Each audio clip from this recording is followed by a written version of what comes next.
ढील दे। वो देखो और एक आ रही है। जल्दी जल्दी। हाँ थोड़ी ढील दे जाएगी। अंकित चलो बस करो, हमें मम्मी, जिग्नेश भाई और सुरेश काका से मिलने जाना है। मकर संक्रांति साथ मनानी है ना।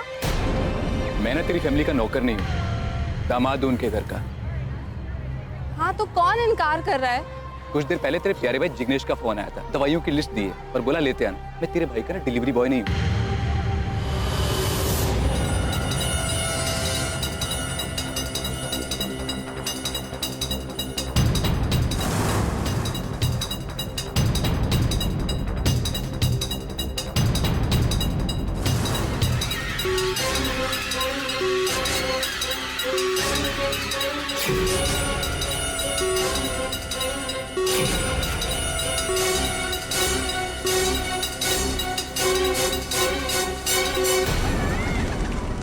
वो देख गुलाली पतंग।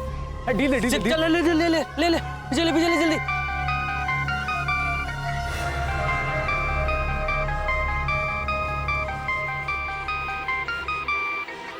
हेलो। हाँ ठीक है, मेरे इशारे का इंतजार करना।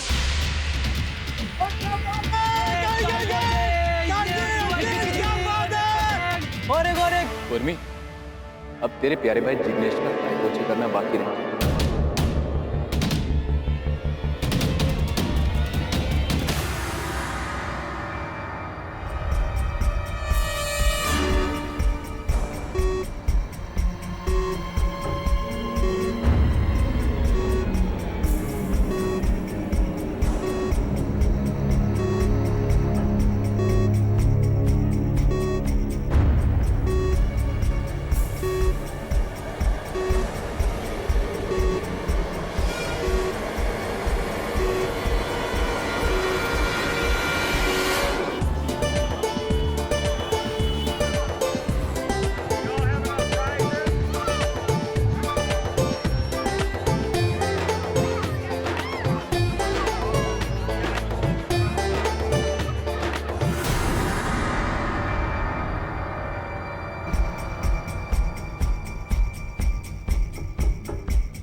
तुम चलो, मैं आता हूं।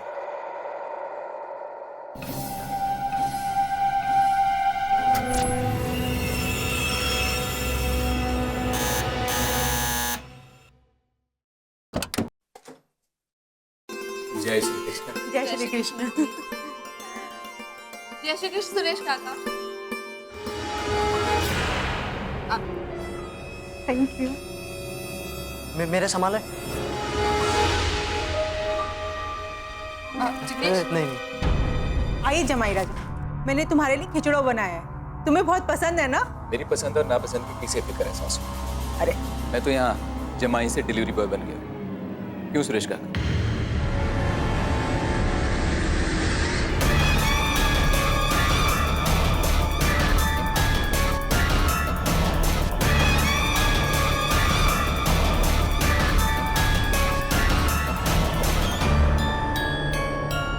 जिग्नेश भाई क्या देख रहे हो? वो लाइट्स वाली पतंग है ना, कितनी सुंदर। हाँ जिग्नेश भाई, हर साल नया कुछ ना कुछ मार्केट में आ ही जाता है।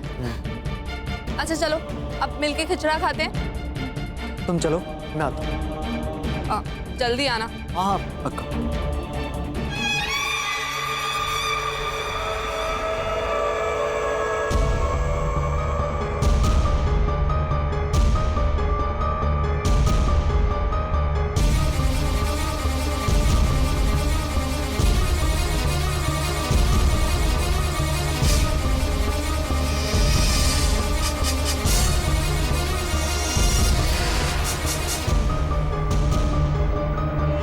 काम हो गया ना? ठीक। मिला ही अपने भाई से। चलो अच्छा है, मेरा बस चले ना तो उसका मरा हुआ मुंह देखो। I just hate him. जल्दी अपना हाथ चलाओ।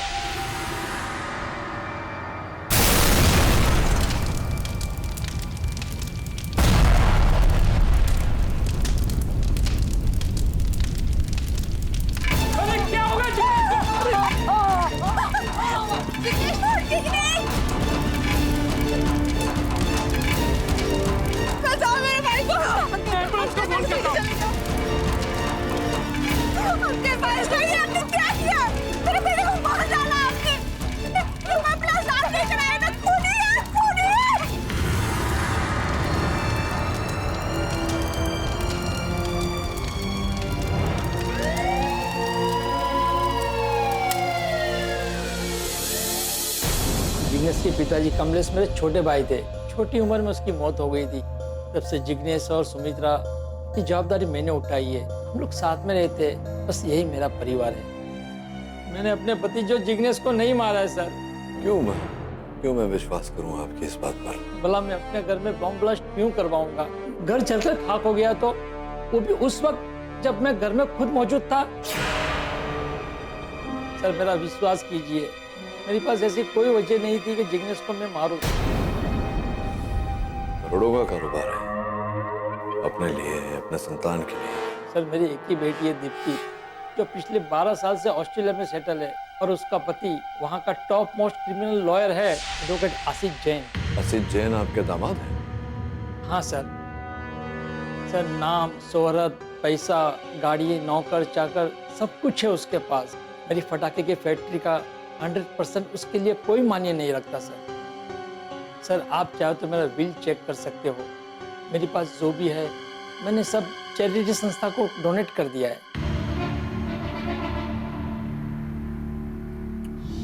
बताइए क्या हुआ था उस रात? सर उस रात में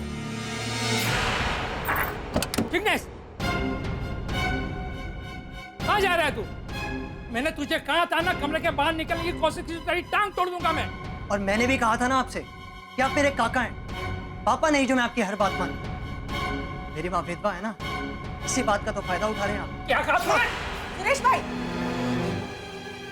मेरा दम घुट रहा है यहाँ। मैं छत पर जा रहा हूँ। तुम छत पे नहीं जाओगे, जाओ अपने कमरे में। सुरेश भाई, आप मेरे बच्चे की जान लेंगे क्या? आपने कब से उसे कमरे में कैद करके रखा हुआ है?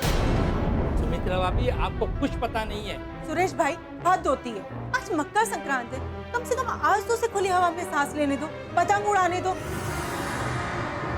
ठीक है जाओ, लेकिन छत पे मेरे पौधे के पास मत जाना। हाँ पता है मुझे। प्लांट ही तो आपके बच्चे हैं, मैं थोड़ी ना हूँ कोई। जिग्नेश आई वार्न यू, छत पे मेरी किसी भी चीज का हाथ मत लगाना।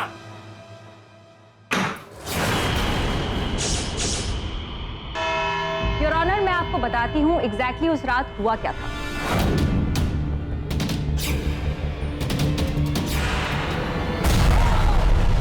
मिस्टर सुरेश जावड़ा ने अपने भतीजे जिग्नेश को इस तरह मौत के घाट उतारा कि सबको लगे ये शायद एक एक्सीडेंट होगा, पर हकीकत में ये एक वेल प्लान्ड मर्डर था। लेकिन इतने विश्वास के साथ आप ये कैसे कह सकती हैं? योर ऑनर, जिग्नेश की मौत कॉन्सेंट्रेटेड पोटेशियम के ब्लास्ट की वजह से हुई थी। कॉन्सेंट्रेटेड पोटेशियम एक बहुत ही इनफ्लेमेबल केमिकल है, और जैसे ही वो एटमॉस्फेरिक ऑक्सीजन के संपर्क में आता है वो तुरंत ही ब्लास्ट हो जाता है। अब सोचने वाली बात यह है कि पोटेशियम का कैनिस्टर घर में कैसे आया? घर तो दूर, इसे फैक्ट्री में लाने के लिए भी स्पेशल परमिशन, लाइसेंस की जरूरत होती है। क्या ये सब आपके पास थी सुरेश का? जी नहीं, मैंने तो एक्सपेरिमेंट के लिए ही मंगवाया था, ताकि मैं सस्ते और अच्छे फटाके बना सकूं। और मैंने इसकी डिलीवरी फैक्ट्री में करने के लिए कहा था, घर में करने के लिए नहीं। तो आपने मुझे झूठ क्यों बोला? मुझे सब सच क्यों नहीं बता दिया? सुरेश भाई, अभी क्या कर रहे हैं? मैं अपने पौधे से बात कर रहा था। अरे मैं पेस्टिसाइड रख रहा था। जा तो अपने काम से काम रख, जा।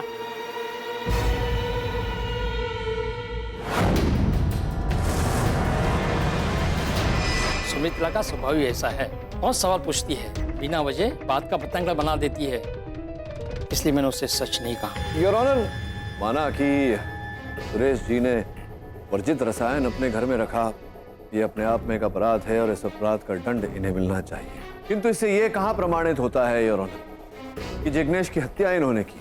एग्जैक्टली मिलोड, मैंने तो सुमित्रा के सामने जिग्नेश को कहा था कि छत पे मेरी किसी भी चीज को हाथ मत लगाना, पर उसने पोटेशियम पर एक कैंस्टर को छू लिया। उसमें मेरी क्या गलती? इसी को तो कहते हैं full proof planning. Your honour, Suresh Dawda ने रिवर्स साइकोलॉजी यूज की है। नहीं, रिवर्स साइकोलॉजी मतलब एक मिनट, मैं आपसे पूछना चाहता हूँ, क्या ये सत्य है कि जिग्नेश को जो करने को कहा जाता था उसके विपरीत ही करता था? वो ऐसा सिर्फ सुरेश भाई के साथ करता था। सुरेश भाई उसे जो भी कहते थे जिग्नेश उसका उल्टा ही करता था। जिग्नेश जब 14 साल का था तो उसके पिता की हार्ट अटैक की वजह से डेथ हो गई। तब सुरेश भाई ने फैक्ट्री की और जिग्नेश की जिम्मेदारी अपने सर पर ले ली। लेकिन जिग्नेश और सुरेश भाई की कभी आपस में नहीं बनी। लेकिन सुरेश भाई इतने स्ट्रिक्ट थे, वो जो भी कहते थे ना जिग्नेश हमेशा उसका उल्टा ही करता था। और 14 जनवरी की रात को भी यही हुआ योर ऑनर। सुरेश भाई ने जानबूझकर जिग्नेश से कहा, छत पे मेरी किसी भी चीज का हाथ मत लगाना, क्योंकि अच्छी तरह से जानते थे जिग्नेश उल्टा ही करेगा। और जिग्नेश ने वही किया। उसने जाकर कैनिस्टर को सिर्फ हाथ ही नहीं लगाया, उसे खोला भी और ब्लास्ट हो गया। तो कृपया ये भी बताइए प्रोसिक्यूटर महोदया कि इसमें सुरेश जी का क्या लाभ? इट्स वेरी सिंपल मिस्टर पाठक। सुरेश भाई चाहते थे कि जिग्नेश के जाने के बाद सारा कारोबार उनका हो जाए। मेरा बेटा बहुत लायक बन गया था, लेकिन सुरेश भाई हमेशा उसे दुत्कारते रहते थे, नालायक समझते थे। यहाँ तक कि अभी पिछले 1 महीने से उसे घर में कैद करके रखा हुआ था। हाँ, मैंने उसे हाउस अरेस्ट में रखा था, लेकिन उसे टॉर्चर करके मारने के लिए नहीं, बल्कि इसलिए कि वो ड्रग एडिक्ट हो चुका था।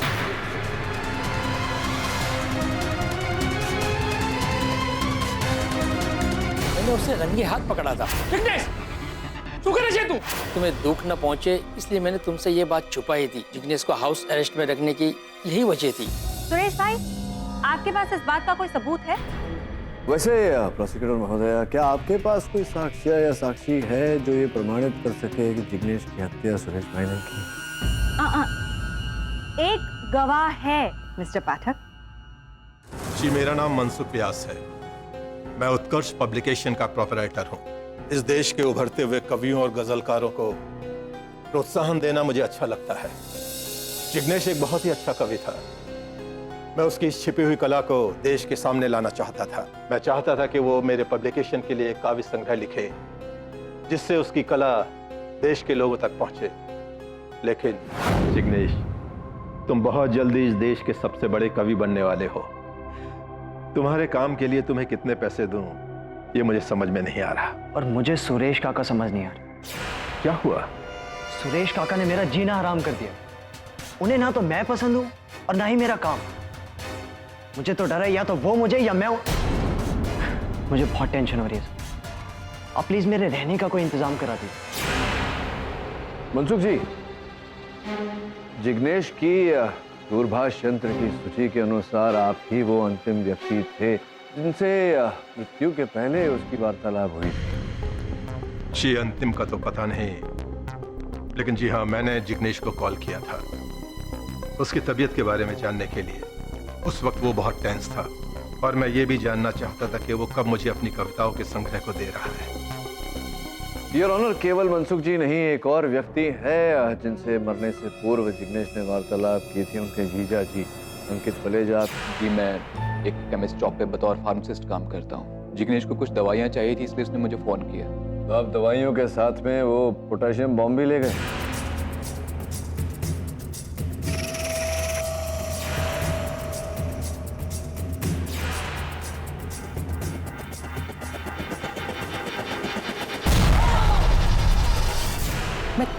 मैं जिग्नेश को क्यों मारना चाहूंगा? इसके एक नहीं 2 कारण हैं। सर्वप्रथम ये कि जिग्नेश के बाद तो पूरा कारोबार उर्मी के हाथों में आ जाता। उर्मी के हाथों में, आपके हाथों में, बात तो एक ही। द्वितीय कारण ये कि आप अपने अपमान का बदला लेना चाहते थे जिग्नेश। कैसा अपमान? आपको याद तो होगा कि आपकी पत्नी उर्मी के कहने पर जिग्नेश ने अपनी कंपनी, अपने कारखाने एक्सीलेंट फायरवर्क्स में आपको बतौर सुपरवाइजर रखा था, किंतु 6 ही महीने में आपको नौकरी से बर्खास्त कर दिया गया। और चूंकि आप जिग्नेश के जीजा जी थे, आपका सम्मान वो रखना चाहते थे, आपको उन्होंने चुपचाप कहा था निकल जाने को बिना शोर मचाए। जो अपमान आपका हुआ था, उसी अपमान का बदला लेने के लिए आपने जिग्नेश को मारा है।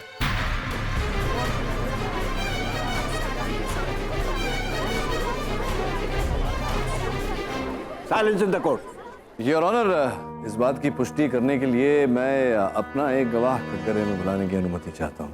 My name is Antony Fernandes. Excellent fireworks में स्टॉक इंचार्ज का काम करता था। वहां पे मेरे को अंकित घपला करने का लालच दिया, लेकिन घपला करने के टाइम पे जिग्नेश भाई हम लोग को रंगे हाथों पकड़ लिया और नौकरी से निकाल दिया।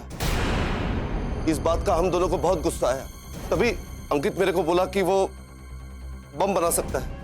अगर मैं उसको फैक्ट्री से पोटेशियम और बाकी की चीजों का इंतजाम करके दे दूं तो वो बम बना लेगा और 14 जनवरी को उड़ा देगा। अपन उसकी बातों में आ गया साहब।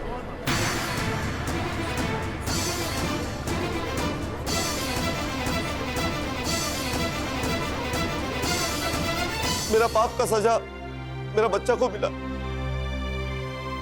वो हॉस्पिटल में डेंगू का बीमारी से सीरियस है साहब। हाँ साहब, जिग्नेश भाई का खून में अंकित के साथ साथ अपन का भी हाथ है। योर ऑनर, घटनास्थल पर उपस्थित व्यक्तियों ने ये कथन दिया है कि उन्होंने 2 विस्फोट होने की आवाज सुनी। प्रथम विस्फोट जिस कारण जिग्नेश के शरीर को आग लगी, वो भागकर पौधों की ओर गया जहां पर पोटेशियम का सिलेंडर लगा हुआ था, और उसके शरीर पर लगे आग के कारण वो भी ब्लास्ट हुआ। योर ऑनर, दूसरा विस्फोट। नहीं नहीं नहीं योर ऑनर, ये सब झूठ है। मैंने जिग्नेश को नहीं मारा। ये सब झूठ है।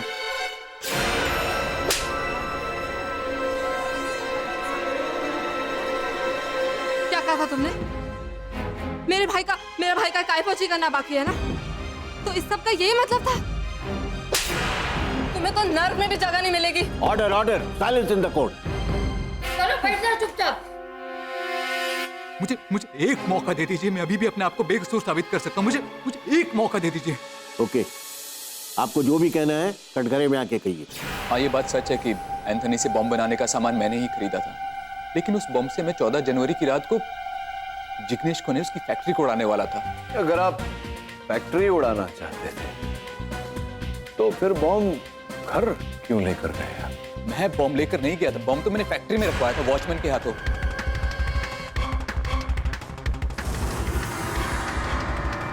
और इस काम के लिए मैंने वॉचमैन को 50,000 रुपए दिए थे। जब रात को फैक्ट्री बंद हो जाए और सारे वर्कर्स निकल जाए, उसके बाद हमारा फैक्ट्री उड़ाने का प्लान था। उससे पहले ही घर में ब्लास्ट हो गया और जिग्नेश मर गया। जज साहब, मैं जिग्नेश से बदला लेना चाहता था, लेकिन उसकी जान लेकर नहीं। तो आपने वो बम वॉचमैन द्वारा वहीं फैक्ट्री में रखवाया था, और आप कह रहे हैं कि आप वो बम घर नहीं लेकर गए, तो फिर वो बम वहीं होना चाहिए फैक्ट्री में। उस वक्त मुझे समझ में नहीं आ रहा था कि मैं उस बम का क्या करूं, इसीलिए मैंने वॉचमैन से कहकर वो बम फैक्ट्री के कंपाउंड में गाड़ दिया। अगर आपको यकीन नहीं आता तो आप अभी भी चेक कर सकते हैं, वो बम वहीं पर है।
अंकित तो सच कह रहा है सर। उसका बनाया बॉम्ब फैक्ट्री कंपाउंड से मिला। इसका मतलब ये हुआ कि उसने जिग्नेश को नहीं मारा।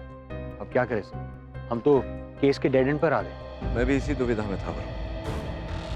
इतना तो तय कि जिग्नेश की मौत ब्लास्ट के कारण हुई। मेरा मानना है कि ना सुरेश भाई दोषी है ना अंकित। तीसरा तो कोई आया नहीं टेरेस पे पोटेशियम लेकर, तो फिर कौन?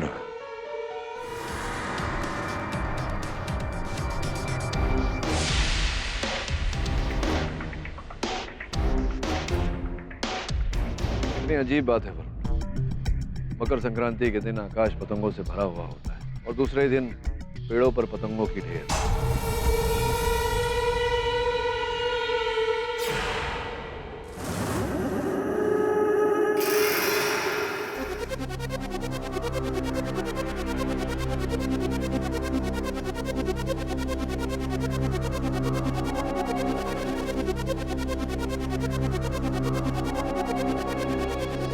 ये तो चाइना में बनी हुई एलईडी पतंग है, लेकिन इस विदेशी पतंग में ये देसी कपड़े की पुतली की, और ये एक ही पतंग में दो डोर। कोई पतंग में दो डोर क्यों बांधेगा?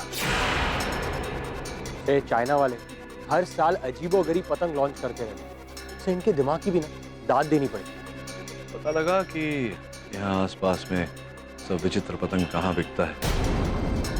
सब मगर ऐसी विचित्र पतंग के बारे में आप इंक्वायरी क्यों करवा रहे हैं? क्योंकि कभी कभी विचित्रता में ही विशेषता छुपी होती है।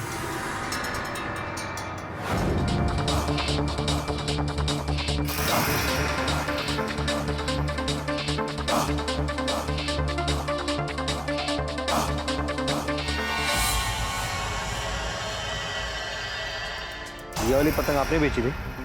जी नहीं, ऐसी पतंग तो पूरी मुंबई में एक ही होलसेलर के यहाँ मिलेगी। मुस्तफा पतंग वाला, दादी सेठ, 11वीं लेन, 10वीं गली।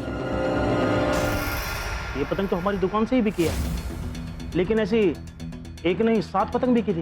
एक ही कस्टमर ने 7 पतंग खरीदी? नहीं नहीं नहीं, 2 ने 1-1 और एक ने 5 खरीदी। मुस्तफा भाई, क्या आप मुझे उनका पता, नाम कुछ बता सकते हैं? हाँ बिल्कुल बता सकता हूँ। ये पतंग कोई मामूली पतंग नहीं है, बहुत महंगी वाली पतंग है। इसके लिए मैं पहले एडवांस लेता हूँ, उसके बाद बुकिंग करता हूँ और फिर ऑर्डर आने पर कस्टमर को फोन करके बोलता हूँ, और कभी कभी तो मैं खुद भी होम डिलीवरी कर देता हूँ। 1 मिनट रुको।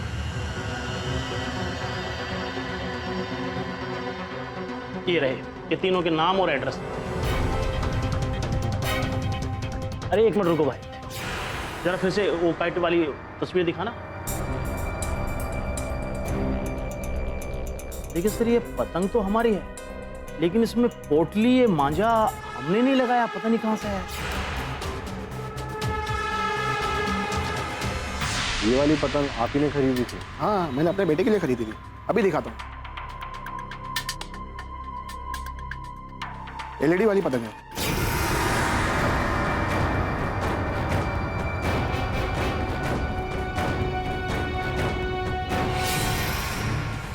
ये पतंग? इसे तो मैंने अपने गर्लफ्रेंड को सरप्राइज देने के लिए खरीदी थी। ये उसके घर पे ही होगी। आपको चाहिए तो मैं उसके घर पे ले चलता हूँ आपको। नहीं, इट्स ओके, थैंक यू। साहब किससे मिलना है? ऊपर जा रहा है। ये लोग तो दुबई चले गए, यहाँ अब कोई नहीं रहता है।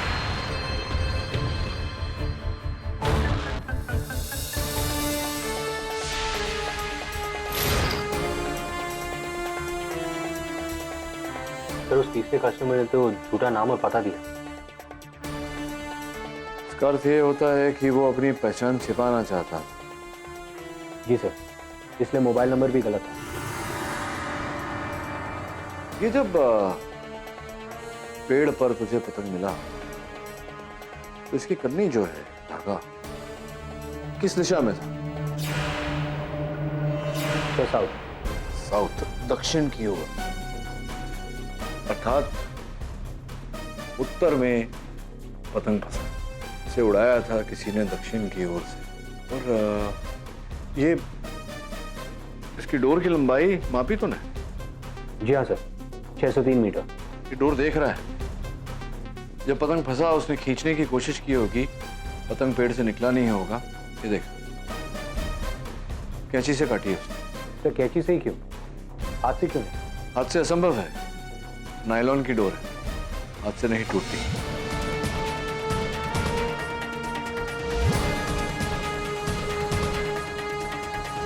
वरुण, जहाँ तुझे ये पतंग मिला वहां से 603 मीटर दूरी पर एक बाग है, एक स्कूल है जहाँ रात को जाना निषिद्ध है। बचा केवल पठान चौल। पठान चौल, तो वहाँ तो 300 झोपड़ियाँ हैं और 15,000 से भी ज्यादा लोग। उनमें से एक पतंग उड़ाने वाले को, जिसका मैं हुलिया भी नहीं जानता, कैसे ढूंढूंगा?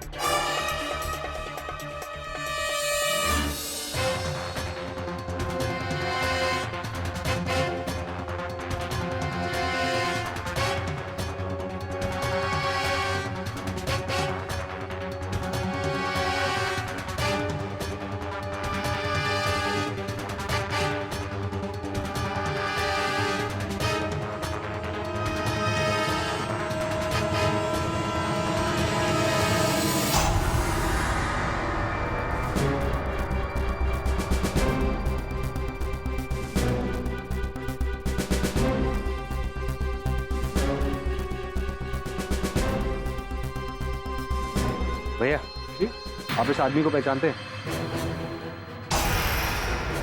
अरे ये तो अपने रवि कुंजू भाई है। कहाँ रहते ये हैं? ऊपर ऊपर रहते हैं। वहाँ? हाँ जी हाँ।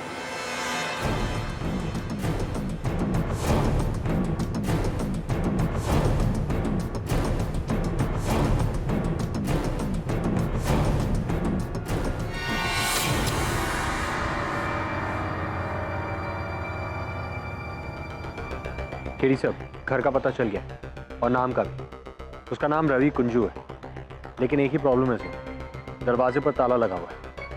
क्या? मगर सर मैं रात को यहाँ पर अकेले। Okay sir, good night.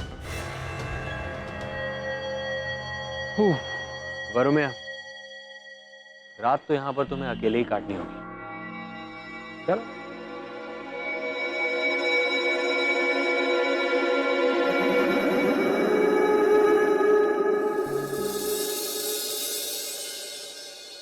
भैया, एक टूथपेस्ट और ब्रश देना।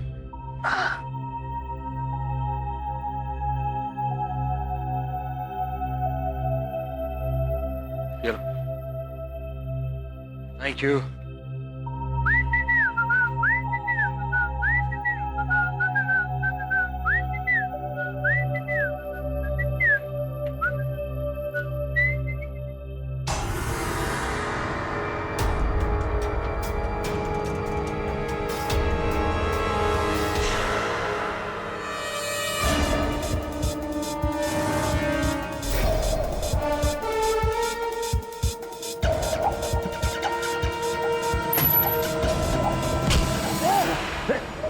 जरा हिलने डुलने की कोशिश की ना तो गोली से उड़ा दूंगा, समझा? चल बता, तूने जिग्नेश को क्यों और कैसे मारा? बोल।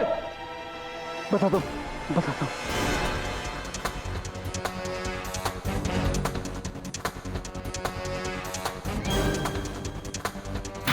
अब आया ना ऊट पहाड़ के नीचे। अब जो कुछ भी तूने मुझे बताया, चल के अदालत में सबको बता। रवि, जो तुमने मेरे सहायक वरुण को बताया, कृपया न्यायाधीश महोदय को भी बताइए। हाँ, मैंने जिग्नेश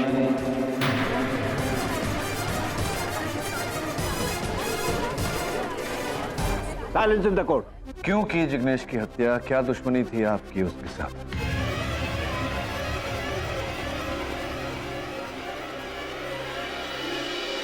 रवि,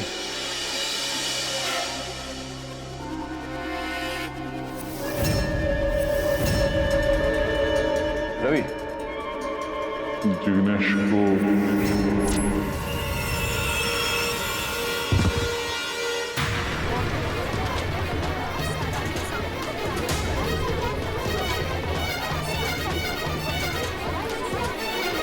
योर ऑनर, हल्की हल्की सांसें अभी भी चल रही है। मैं आपसे निवेदन करता हूं कि तुरंत इन्हें अस्पताल ले जाया जाए। इस केस के बहुत ही महत्वपूर्ण साक्षी हैं। या call the ambulance, fast. Sir अब क्या करें? कुछ नहीं कर सकते हो। रवि के स्वस्थ होने की प्रतीक्षा करनी पड़ेगी। पर क्यों सर? हमें तो पता है कि हत्यारा कौन है। रवि ने हमें सब कुछ बता दिया, फिर कल हम अदालत में सब कुछ बता देते। नहीं वरुण, अगर अदालत में ये बात बताई तो नुकसान हमारा ही होगा। सर्वप्रथम तो अदालत मेरी बात मानेगी नहीं, क्योंकि यहाँ साक्षी और साक्ष्य की आवश्यकता पड़ती है, और द्वितीय जो असल अपराधी है वो भी सतर्क हो जाएगा। और अगर रवि ठीक नहीं हुआ तो? अगर वो ठीक नहीं हुआ तो असल अपराधी कभी पकड़ा नहीं जाएगा।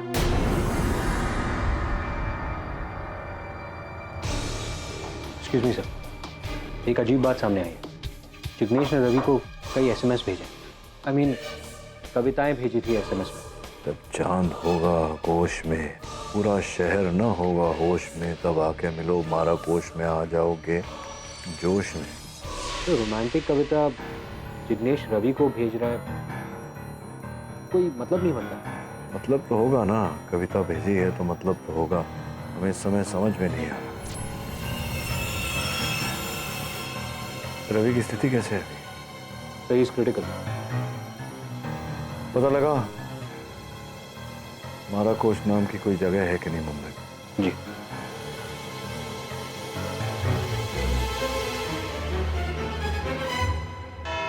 योर ऑनर, जिग्नेश की हत्या बुलेट्स द्वारा की गई थी। बुलेट द्वारा? जी। ऐसे कैसे मुमकिन है? नहीं, अगर बुलेट से जिग्नेश पर वार किया गया होता तो उसके बॉडी में छेद होने चाहिए थे। नहीं, छेद होने चाहिए थे, लेकिन छेद नहीं थे क्योंकि ब्लास्ट हुआ था। तो एग्जैक्टली, तो ब्लास्ट कैसे हुआ था बताएंगे मिस्टर पाठक? ब्लास्ट हुआ इस पतंग द्वारा हुआ था। यू मीन टू से ये काइट मर्डर वेपन है? जी जी। मिस्टर पाठक आप क्या कह रहे हैं? मेरी कुछ समझ में नहीं आ रहा। नहीं समझ में आएगा, वो मैं समझाऊंगा, तत्पश्चात आपको समझ में आएगा। तो मैं समझाता हूँ, आप समझने का प्रयास करिए। Thank you. तो योर ऑनर, जैसा कि मैं कह रहा था, वो बुलेट्स विशेष प्रकार की होती हैं। इस प्रकार की बुलेट्स हैं यार। इन बुलेट्स की विशेषता ये है कि इनमें पोटेशियम पाउडर भरा जाता है।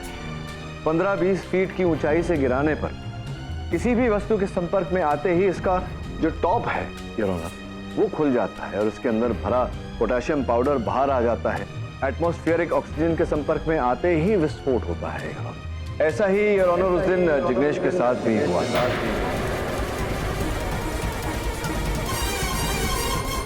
इस बुलेट की विशेषता ये है कि विस्फोट होने के बाद योर ऑनर ये धूल में परिवर्तित हो जाता है, इसका नामो निशान नहीं रहता।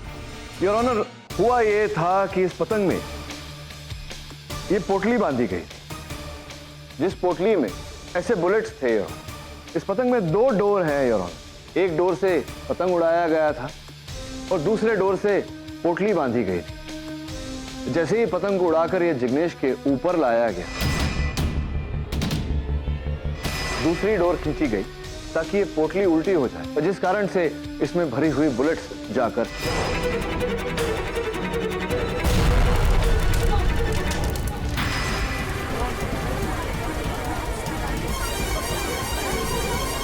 योर ऑनर, मैं अदालत को सूचित करना चाहता हूं कि रवि ही था जिसने इस पतंग द्वारा इस पतंग में वो ब्लास्टिंग बुलेट्स डालकर जिग्नेश की हत्या की। और जिस विचित्र माध्यम से जिग्नेश की हत्या की गई है, उससे कहीं अधिक विचित्र उसे मारने का कारण था। योर ऑनर, जिग्नेश को पूरी तरह से ड्रग्स की लत लग गई। तो पश्चात उसे कोडेड कविता लिखने पर मजबूर किया गया।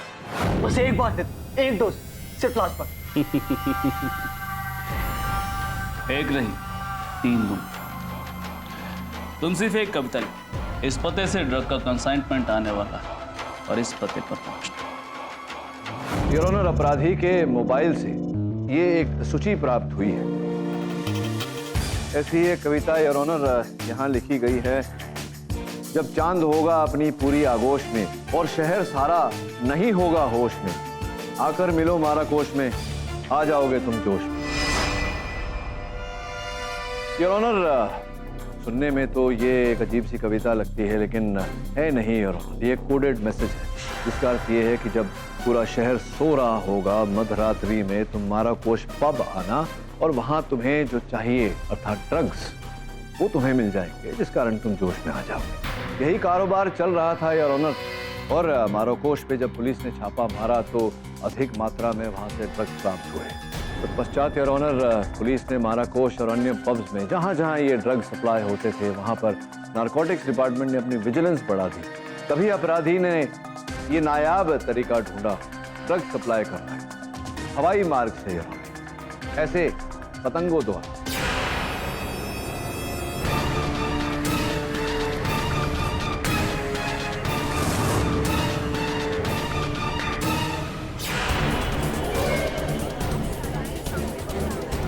ये सब रवि ने बताया।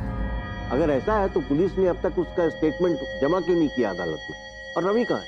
योर ऑनर, दुर्भाग्यवश यहाँ से एम्बुलेंस में अस्पताल ले जाते समय रवि की मृत्यु हो। योर ऑनर, रवि तो मर गया है और उसका कन्फेशन स्टेटमेंट भी रिकॉर्ड नहीं हुआ, तो उस पर लगे ये सारे इल्जाम साबित कैसे होंगे? नहीं, वो करने के लिए मैं हूं ना। योर ऑनर, रवि ने मृत्यु से पहले घटनाक्रम, घटना की सच्चाई और असल अपराधी का नाम मेरे सहायक वरुण को बता दिया था। दुर्भाग्यवश उस समय मेरे पास कोई साक्षी या साक्ष्य नहीं था जिसके द्वारा मैं सत्य को प्रमाणित कर सकूं। रवि की अचानक मौत का कारण क्या? योर ऑनर, रवि की मृत्यु स्वाभाविक रूप से नहीं हुई, उसे विष देकर उसकी हत्या की गई। और जब हमें इस बात का पता चला, मैंने डॉक्टरों से निवेदन किया कि उसके मौत के समाचार बाहर न जाने दें, क्योंकि मुझे विश्वास था कि असल अपराधी वहां अस्पताल अवश्य पहुंचेगा उसकी हत्या करने के लिए, और ऐसा ही हुआ।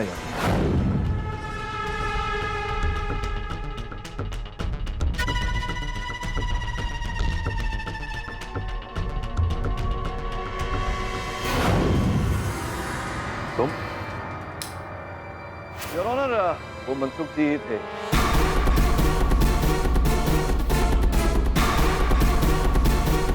जिन्होंने अस्पताल में मृत रवि को एक बार फिर मारने का प्रयास किया और ये प्रमाणित कर दिया कि इस पूरे षड्यंत्र के पीछे यही थे। आगे बोलिए। बुक पब्लिशिंग पे एक खबर था, असल में मैं एक ड्रग माफिया चलाता हूँ।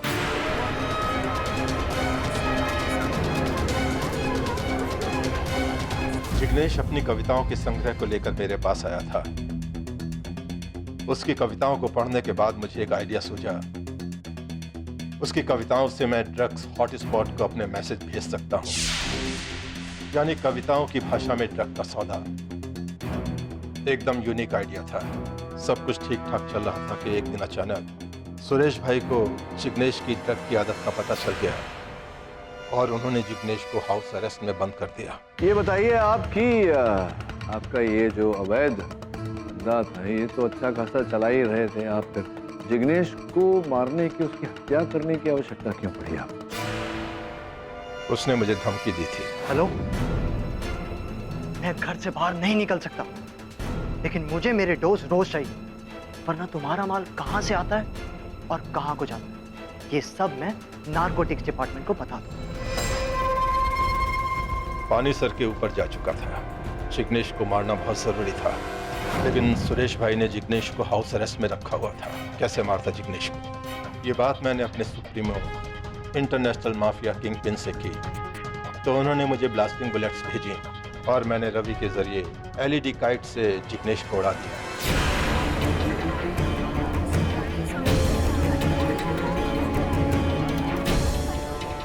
Order order. मकर संक्रांत की रात में मैंने जिग्नेश को फोन किया, तुम्हारा ड्रग एलईडी काइट के जरिए आ रहा है, कैसे भी करके अपने घर के टेरेस पे आ जाओ। मकर संक्रांत के दिन छतों पर बहुत से लोग इकट्ठा होते हैं। गन से बुलेट फायर की जाती तो रवि पकड़ा जाता, लेकिन आकाश में किलर काइट पर किसी का ध्यान नहीं जाता, और ऐसा ही हुआ। किसी का ध्यान गया भी नहीं। ओ, ये जो पतंग का एक कोना जला हुआ है, उसी से मुझे इस बात का संकेत मिला कि संभवतः विस्फोट होने के बाद में रवि ने पतंग वापस खींचने में विलंब कर लिया होगा, जिस कारण से पतंग का कोना जल गया। ऐसा ही हुआ। रवि की इस एक गलती ने मेरा सारा प्लान चौपट कर दिया। ये रवि की उंगली कटी हुई थी। वरुण, तुरंत रवि के शव का पोस्टमार्टम करवा। मौत का कारण पता लगा। मुझे संदेह है कि रवि की भी हत्या की गई और संभवतः मांझे की डोर से ही कटी हुई थी उसकी उंगली, और उसके शरीर में विष भी पाया गया। अब दिन भर तो रवि मेरे सहायक वरुण के साथ था तो संभवतः रात ही में विष आप ही ने दिया था उसे। जिस एलईडी काइट से जिग्नेश की मौत हुई थी वो पेड़ पर फंस गई थी, लेकिन ये बात रवि ने मुझसे छिपाई थी और इसी कारण से उस एलईडी काइट के जरिए आपका असिस्टेंट मेरा पता लगा रहा था।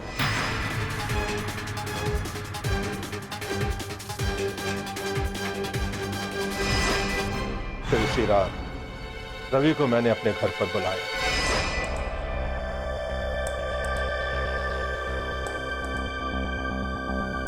कैसे हो बाबू? रवि, तुमने मुझसे झूठ बोलकर बहुत बड़ी गलती की। तुमने कहा था कि एलईडी काइट को पेड़ से उतारकर तुमने उसे बर्बाद कर दिया था। फिर वो एलईडी काइट केडी पाठक के पास कैसे पहुंच गई? सॉरी बापू, मैं डर गया, लेकिन आप चिंता मत कीजिए, उस केडी पाठक को तो मैं ठिकाने लगाऊंगा। वाह मेरे शेर, तुमसे यही उम्मीद थी। मंदिर उड़ाएगा? ठीक है बाबू, लो ट्राई करता हूँ। लो।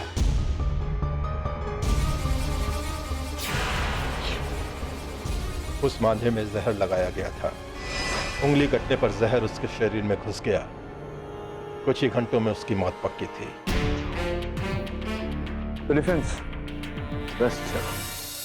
ये अदालत मनसुख व्यास को जिग्नेश डावदा और रवि कुंजू के कत्ल और देश में ड्रग्स का कारोबार फैलाने के जुर्म में आजीवन कारावास की सजा सुनाती है और सुरेश डावदा को इस केस से बाइज्जत बरी करती है। The case is closed.